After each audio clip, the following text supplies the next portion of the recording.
Hello, back again on the Top Recap channel. This time I will tell a movie's entitled Damaged. Let's get straight into the storyline. The story begins by showing a beautiful girl named Abigail, who has just arrived at her house. Not long after, Abigail, who was cleaning up her house, was suddenly surprised by a mysterious man who immediately attacked her.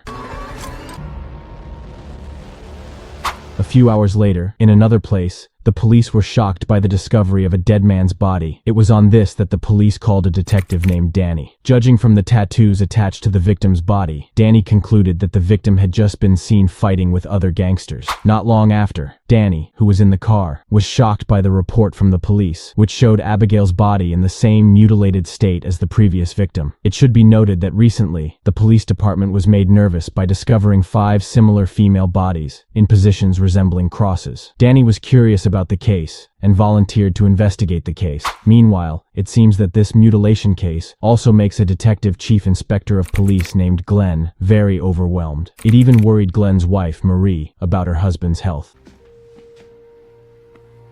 Short story. At the police station, Danny is approached by Inspector Kessler and Glenn to discuss the serial murder case. From the investigation conducted by the police, it was clear that the bodies of the victims were in the same position. Their body parts were all mutilated and formed an iconic satanic cross of a satanic temple. From all the reports they have collected, the police now suspect a man who lives opposite Abigail's residence. Hearing this, Danny asked Glenn to take him to the crime scene. Upon arrival, they find bloodstains and a pool of Abigail's blood that forms a cross. Danny deduced from the arrangement of her arms and legs that the perpetrator had followed Abigail from the previous place. The police also found something strange. Glenn also shows a picture of the key he found at the crime scene, but this time, he gave it to the forensics team for investigation. In the middle of the conversation, Glenn saw Abigail's suspected neighbor had just arrived. Not waiting long, Glenn went straight to him. It was on that occasion that Glenn asked the man known as Avery a few questions. However, Avery did not want to answer these questions and said that he had nothing to do with Abigail's murder case. Avery then kicked Glenn out on the spot. Fortunately, a neighbor who saw the incident was willing to provide Glenn with information, and it turns out that recently, before Abigail's death, Avery's neighbor named Walls saw Abigail and Avery's argument. The argument was caused by Avery not accepting that his favorite car was thrown eggs by someone unknown. Knowing only Abigail was there, Avery unceremoniously accused Abigail of being the culprit. After getting this information, Glenn and Danny immediately went to Avery's house and asked to check Avery's house. But Avery is not pleased because Glenn and Danny don't have an official police warrant. That's why Glenn and Danny decide to spy on Avery's movements. At night, Avery is seen scared and running behind his house. Glenn and Danny, who saw that, immediately chased him. And finally, without taking long, they were able to catch Avery. It turns out that Avery said that he ran away because he thought that Glenn and Danny were debt collectors who wanted to collect debts. Avery also said that he had an alibi when Abigail was killed. At the time, he was traveling 12 miles from Abigail's house, as evidenced by the surveillance camera that captured Avery's vehicle. Forced by the fact that everything Avery said was true, Glenn and Danny let Avery go. The next day, Glenn and Danny surprisingly receive another report of a woman's death in the same condition as the previous victims. From the results of the crime scene, Danny concludes that the victim first put up a fight before being killed by the perpetrator. Not long after, they found a footprint of the perpetrator. With an ultraviolet light, they found a cross-shaped image of an Ankh symbol that the perpetrator had deliberately left behind. The Ankh symbol is an ancient Egyptian hieroglyphic character believed to be a key to the gate of eternal life. Feeling that there is a connection with the previous murder, Glenn and Danny decide to return to the scene where Abigail was killed. In a short story, Danny and Glenn arrive at the crime scene and suspect a book that looks different from other books. Danny immediately took the book and opened it. A paper with a hole in the middle is clearly visible in the center of the book. The book points to the number 715, which is a case that Danny is still handling. The case was the murder of a woman named Sarah with the same motive. It turns out that the writing also has a different meaning, where the meaning of the number is taken from Matthew chapter 7 verse 15, which reads, "Beware of false prophets who come disguised as sheep, but in reality they are ravenous wolves." From this, they conclude that the killer believes that Catholics and Jews are ravenous wolves because the killer always kills his Catholic victims.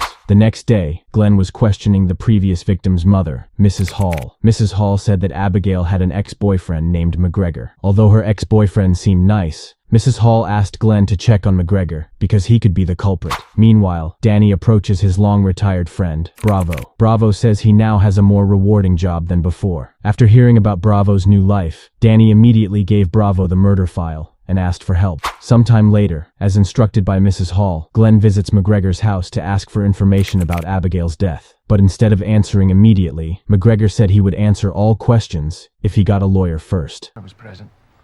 After being given a lawyer, McGregor explained that he was working at the Adams Security Company. Hearing that, Glenn again asked when McGregor had returned home. After a long time of asking for information from McGregor, Glenn, Danny, and Inspector Kessler heard some of McGregor's words like those of a cult adherent. Unfortunately, when Glenn asked for more information, McGregor's lawyer immediately asked them to end the interview session.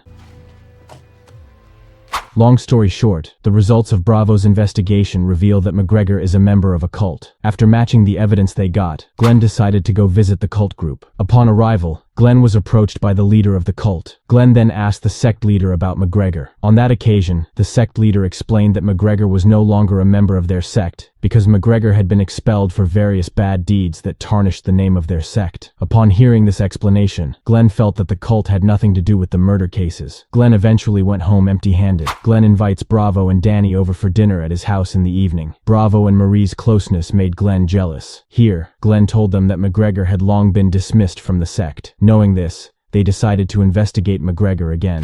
A few days later, on reports from eyewitnesses, Glenn received reports that McGregor had been wandering around at night before his victims were killed. Could be him. Oh.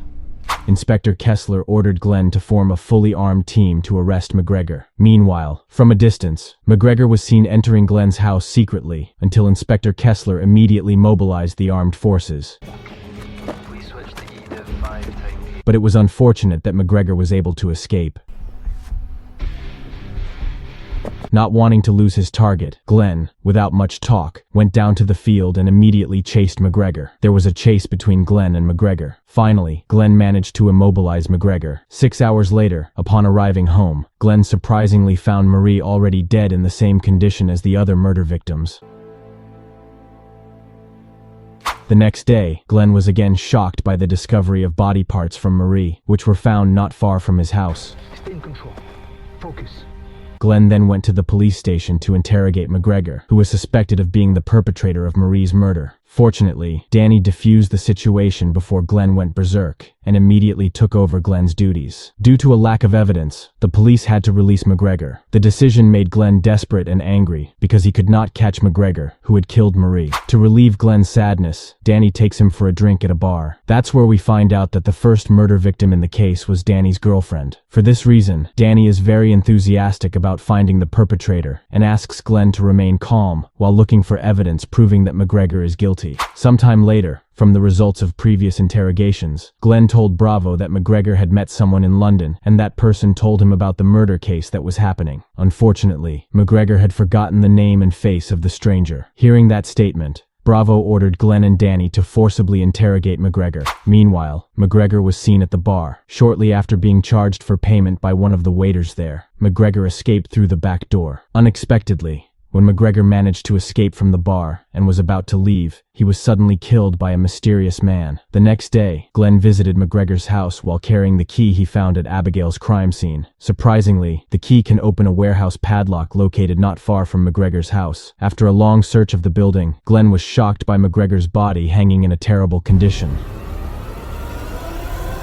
In short, the police came to inspect the crime scene. Glenn and Danny then found a secret room that contained evidence that McGregor was the culprit behind all this. However, after a closer examination, the two of them did not find a photo of Marie and only found pieces of paper. Based on that, Danny and Glenn concluded that other perpetrators tried to imitate the previous murder cases that were still on the loose. Finally, curious Danny tries to find other clues by tracing McGregor's workplace. What a surprise when he saw McGregor and Bravo apparently knew each other. Not long after Danny was contacted by Bravo, who was on his way to Danny's house. Meanwhile, at the same time, Glenn, who previously found sheets of paper, tried to match them with the photo Danny gave him. This is where Glenn realized that Bravo was the murderer they had been looking for. Glenn immediately rushes to Danny's house, because now Bravo will target Danny. Glenn immediately contacted Inspector Kessler and told her the truth. Bravo, who had just arrived at Danny's house without further ado, was immediately shot by Danny. And we will be even more shocked because it turns out that the real serial killer is Danny himself. The truth of the matter is that Danny is jealous of his girlfriend Sarah, who has been having an affair with Bravo. One day, Danny and Sarah were involved in a serious conversation, and Danny accidentally pushed Sarah, which immediately got her killed. To eliminate traces, Danny finally mutilated Sarah and formed Sarah's body pieces into a cross. The murders were carried out by Danny continuously, and the victims were several people who were suspected of helping Sarah's affair with Bravo. Because he felt that the case was very viral and liked by many people, McGregor, who had lost his faith, followed Danny's murder pattern by killing several people with the same motive. Danny, knowing that McGregor had imitated him, decided to kill McGregor. Not long after, Glenn, who still thought Bravo was the culprit, rushed into Danny's house. But unfortunately, Bravo was shot dead by Danny, who still didn't accept Bravo's affair with Sarah. After Danny's departure, Glenn realized that Danny was the culprit behind all this, because he saw several fake identities and items belonging to murder victims in Danny's house. It was for this reason that Glenn immediately chased Danny, who ran away, and there was a chase between them.